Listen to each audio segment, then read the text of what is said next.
Oui, je peux. Donc, je m'appelle Tiffaine, j'ai 33 ans. Je suis traductrice de formation et comportementaliste canin, donc deux métiers qui n'ont absolument rien à voir, quoique. Et du coup, je suis bénévole pour l'ADLO depuis 2 ans et demi. Et en plus de ça, je suis aussi bénévole pour une autre asso qui est elle, dans le milieu canin. On fait des sauvetages de chiens en Guadeloupe qu'on replace dans des familles en France. Voilà. Et donc moi, je fais du conseil comportemental. Je pense que j'ai découvert l'ADLO avec The Great Old Ones, qui est un groupe que mon ex m'a fait découvrir. Et j'ai tout de suite beaucoup accroché à ce groupe. Donc je les ai vus en concert plusieurs fois et du coup je me suis intéressée, j'ai commencé à m'intéresser au roster Ladlo avec eux et avec RLHT, Regarde les hommes tombés, qui est le groupe de deux de mes potes, Thomas et Anthony. Donc en fait j'ai commencé là-dedans, un peu comme je pense beaucoup de gens, parce que c'est quand même les deux groupes qui ont un peu contribué à la notoriété de l'ADLO. Et donc en fait j'ai eu une invitation pour les Feux de Beltane 2018. Et c'est là que j'ai rencontré Gérald, à part les tatouages. Première fois qu'on s'est parlé, c'était pour ça. J'ai rencontré Seb aussi. Puis après, en fait, j'avais une amie d'enfance aussi qui était bénévole pour l'ADLO pendant un moment. Et en fait, on se croisait en concert. Et j'ai dit, moi je suis disponible. Si vous avez besoin d'aide, je pensais au départ aider à organiser les concerts, etc. Et en fait, en septembre 2019, j'ai intégré l'ADLO officiellement, au pôle promo. Un petit peu. En fait, je me suis mise au black metal hyper tard dans ma vie. Moi, j'étais plus death metal avant, un peu trash, stoner sludge, voilà. Mais black, au départ, c'était... J'ai eu du mal, quoi. J'ai vraiment eu du mal à me mettre dedans, mais maintenant, en fait, quand j'écoute du metal, j'écoute que du black. Plus que du black, en fait. Un peu de doom, quand même, et stoner et sludge. Mais le death, j'en suis vraiment revenue et... ouais, ça me parle beaucoup moins, quoi. Après, bon, forcément, vu que je suis dans un label de black metal, forcément, j'en écoute beaucoup parce qu'on écoute les groupes qui nous démarchent et tout ça. Mais... ouais, non, ça a été tard. Ça a été un peu une révélation tardive, le black metal, pour moi. Un peu l'ADLO, mais je pense que le premier groupe, en fait, le vrai premier groupe qui m'a parlé dans le black, c'était Mgwa. Après, il y a des groupes qui font du death black un peu, ou black and death, voilà, on appelle ça comme on veut. Donc, genre Behemoth, par exemple, c'était un groupe que j'aimais beaucoup à une époque. Ça peut partir un peu sur le black vite fait de temps en temps, mais du coup c'était un pont en fait qui était plus ou moins fait déjà, mais pas tout à fait. Le true black par exemple, ça fait pas très longtemps que je peux en écouter et apprécier en fait. En fait le truc c'est que je suis un peu biaisée parce que finalement le black que j'écoute c'est principalement des groupes l'ADLO. Après, je sais pas ce qui me parle plus, spécialement dans l'ADLO. T'as pas mal le côté post-black, je pense. Un peu black à capuche. Bon, ils aiment pas qu'on les appelle comme ça, les gars, mais voilà. Je pense que c'est un type de black que j'aime bien. Ouais, après, par exemple, tu vois ce que fait Wezenwille, j'adore. C'est assez technique, c'est limite, c'est pas prog non plus, mais voilà, on sent que c'est un peu chiadé, quoi. Et il y a vraiment beaucoup de recherches, mais il y a énormément de groupes de black en fait qui sont comme ça. Et même dans les groupes un peu plus vieux, genre peut-être Shiny. Alors, après, je connais pas assez, donc je vais pas pouvoir vraiment. Elle me perturbe, je peux qu'avoir des photos. Ouais, ou Toke, quoi, que je découvre un petit peu. Enfin, du coup, ça ne répond pas du tout à ta question, parce que ce ne sont pas des groupes Ladlo. Mais voilà, bah ouais, côté un peu blague d'intello, voilà. Non, en vrai, non, moi j'écoute... Enfin, en fait, le truc, c'est que moi, je suis pas du tout dans le... Je vais pas dire, ah, ça, c'est du post-apocalyptique, je sais pas quoi. Moi, je m'en fous, en fait. Si ça me plaît, bah, ça me plaît, et je vais pas trop chercher à savoir ce que c'est. Et c'est pour ça que je suis très nulle, d'ailleurs, pour expliquer, quand on me demande, c'est quoi comme genre, tel ou tel groupe, je sais pas, écoute, tu verras. Donc non, c'est pas du tout le côté intello. Mais du coup, pour donner un peu un courant dans ce qui me plaît du black, bah, on va partir plus là-dessus, quoi. J'aime bien le post-black,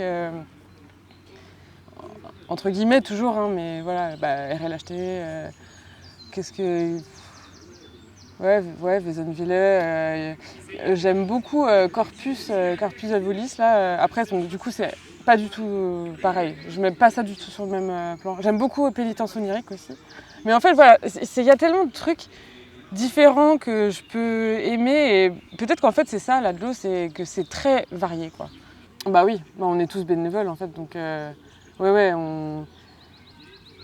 qu'est-ce qui est important? Bah, en fait, je sais pas, mais les gens de l'Adlo, c'est ma deuxième famille, en fait, quoi, plus ou moins. On est tous hyper soudés, enfin, je les aime tellement, quoi. Et, oh, je vais pleurer. Mais non, enfin, c'est vraiment une une super histoire d'amitié, en fait, avec tout le monde. Et sur les événements comme ça, c'est tellement cool, quoi. Enfin, on est tous à fond, et en même temps, on va jamais mal se parler. Enfin, en fait, on est tous hyper sympas, cool les uns avec les autres. Enfin, on est vraiment aidants, tout ça. Enfin, et je me sens totalement à ma place sur les événements qu'on fait, pendant les concerts. Et ça m'a beaucoup manqué de ne pas pouvoir en faire là pendant 2 ans, quoi. Quasiment 2 ans. Ouais, on en a fait un petit peu. Genre, il y avait PO qui avait joué, Pénitence onirique, qui avait joué à la sortie du confinement. Ils avaient joué en 2020. Après, c'était pas nous vraiment qui organisions la date. Mais ouais, c'est un peu ça. Ça m'a vraiment beaucoup manqué, l'organisation. Moi, c'est vraiment là-dedans que je m'épanouis le plus. C'est d'être avec plein de gens, de parler, de faire des nouvelles rencontres, de parler musique, mais pas que. Enfin, on parle de tellement de choses, et enfin, j'ai vraiment développé des liens d'amitié hyper forts avec certains bénévoles plus que d'autres, parce que forcément on habite à côté, donc on se voit souvent, on fait des soirées jeux, on va se balader avec les chiens. Enfin, et puis ouais, bah je sais pas, je vous aime trop. Ah bah c'est tout, en fait, c'est tout ce qui fait que on est des êtres vivants avec des passions, avec des choses qui nous animent, en fait. Et il y a la musique, mais il y a comme je disais, les soirées jeux, par exemple, avec, je pense à Rage, Jeff et tout, enfin, Chouk, on en fait souvent. Je sais pas si... Je crois que ça va bientôt être annoncé, mais du coup, enfin voilà, on est sur d'autres projets, quoi. Donc je vais pas en dire plus, parce que je sais plus trop ce que j'ai le droit de dire ou pas. Mais non, il y a d'autres choses, pas forcément de la musique, quoi. Donc ouais, en fait, on est tous des êtres vivants, avec des êtres humains, avec des choses qui nous font vibrer, des choses qui nous font kiffer, et puis on parle de plein de choses, quoi.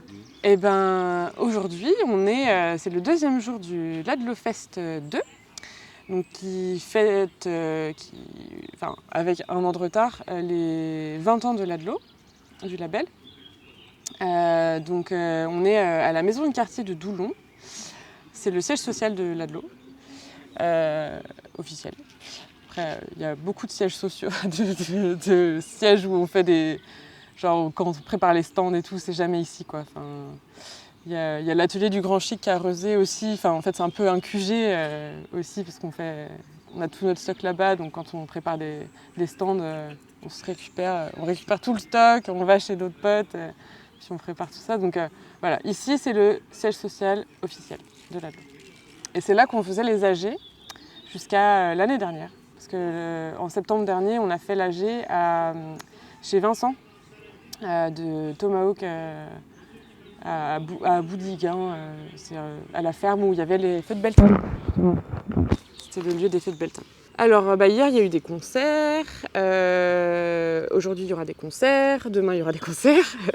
Mais il y a aussi donc, les brasseurs qui sont là. Il y a le food... Enfin, c'est pas vraiment un food truck. Il y a le food truck de pizza et le petit-déj, là. Ils sont trop sympas aussi. Ils étaient à Beltane.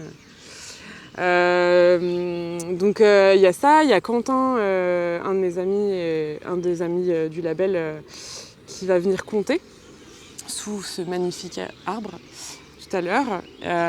Donc Quentin, il est conteur professionnel depuis quelques années et il raconte des super belles histoires avec plein d'émotions, avec plein de vie. C'est super cool, donc il faut absolument y aller, faut pas louper Quentin. Qu'est-ce qu'il y a d'autre je pense que il y a les stands, il y a un tatoueur, il y a une exposante, Johanna, qui expose ses œuvres d'art. Il y a David Thierry aussi, un illustrateur, et j'ai peur d'oublier des gens en fait, mais je pense que je me refais la configuration, je pense que c'est tout. Et après, t'as les groupes aussi qui vendent leur merch. Et puis forcément, t'as le stand de l'Adelot, où c'est un peu l'usine.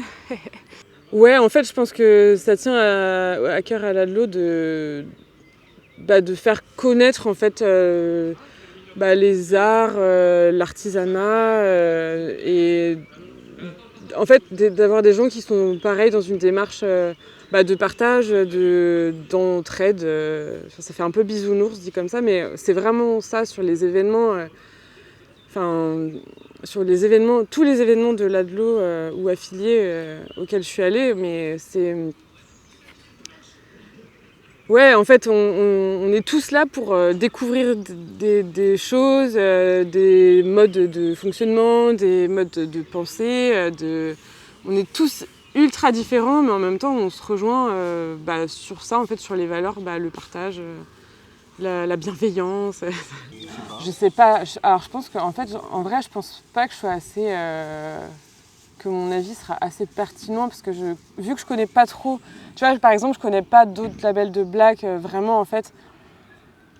Mais, en fait, moi, c'est... Alors, pour ma part, tu vois, c'est pas le côté haine, violence, froideur du black. Alors, peut-être que je vais me faire lyncher par les trous black ou quoi, mais c'est pas quelque chose... C'est pas ça qui m'attire, en tout cas. J'aime bien, oui, la violence, je la ressens parce que, mais dans plein d'autres musiques, t'en as aussi, en fait. Et oui, carrément, je vais kiffer être bangée un peu en concert, taper du pied, taper des poings. Donc oui, je pense que c'est un bon exutoire, effectivement, de violence. C'est un peu une expérience cathartique. Quand ça va pas, tu peux t'écouter un gros truc de Cannon and Fever par exemple hier là, ouais, après une journée de stand dans les pattes, clairement ça m'a fait kiffer quoi, de voir juste cette hargne un peu, c'était une belle découverte, une bonne expérience. Du coup, pour répondre à ta question, peut-être que on est un peu des ovnis dans le milieu. Après, je pense que... je sais pas. En fait, je me dis, effectivement, sur le papier, c'est un peu paradoxal et antinomique. Mais en fait, je pense que t'as la dimension musicale qui est un peu peut-être individuelle, parce que c'est quelque chose que tu vis et que tu peux pas vraiment expliquer ce que ça te fait. Enfin, tu peux l'expliquer, mais jamais l'autre ressentira vraiment ce que toi tu ressens. Et du coup, le fait de se rassembler un peu sur des piliers communs qui sont donc la musique, parce qu'on partage tous quand même la même passion pour le black, d'autres, certains plus ou moins que d'autres. Moi, je me considère un peu comme une newbie dans le milieu du black. Mais au moins, on se rejoint là-dessus. Et du coup, c'est ça qui créent des liens et en fait qui soudent quelque chose de beaucoup plus large autour d'un socle commun. Et peu importe qu'est-ce que c'est que ce socle en fait. Ça pourrait être, je sais pas, le MMA, on en parlait, qui est quand même c'est violent si on veut quoi. Mais c'est pas pour autant que les fans de MMA sont tous des grosses brutes à se taper dessus pour régler leurs désaccords, tu vois. Voilà. Et moi je pense pas, non je pense pas.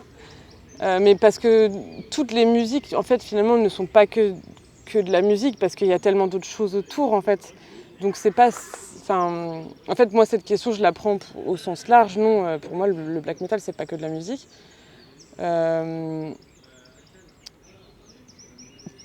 Tout comme le funk, par exemple, c'était pas que de la musique, ou le reggae, alors c'est marrant, parce que c'est des genres que j'aime pas du tout, quoi. Mais je sais qu'il y a toute une culture, en fait, autour, il y a toute une imagerie associée. Par exemple, moi, clairement, c'est vrai que quand je pense black metal, moi, mes premières expériences de black metal, c'est quand j'avais 12-13 ans, j'ai découvert Immortal, j'ai fait qu'est-ce que c'est que ce truc c'est froid, c'est la neige, donc ça, c'est pour... Effectivement, dans l'imagerie... dans mon imagerie, au départ, c'était ça, le black, avec les corpse paint, les gens qui crient très fort et très aigus. Et je pense qu'en fait, mais encore une fois, je suis pas vraiment bien placée pour en parler. Ça me gêne un peu, tu vois, d'en parler parce que c'est pas quelque chose que je... Tu vois, par exemple, j'ai jamais composé de black metal, donc je suis pas aussi à la place de personnes qui... Enfin, j'ai fait de la musique, mais c'était pas du black. Donc j'arrive pas trop à me mettre dans la position de quelqu'un qui va dire oui, non, moi, par exemple, pour moi, le black, ça m'a permis de, je sais pas, d'extérioriser des trucs. Donc ça, je sais pas, et je pense que c'est encore une fois propre à chacun de vivre sa musique ou de créer sa musique et de ressentir ce que ça lui fait, ce que ça lui permet de faire. Voilà.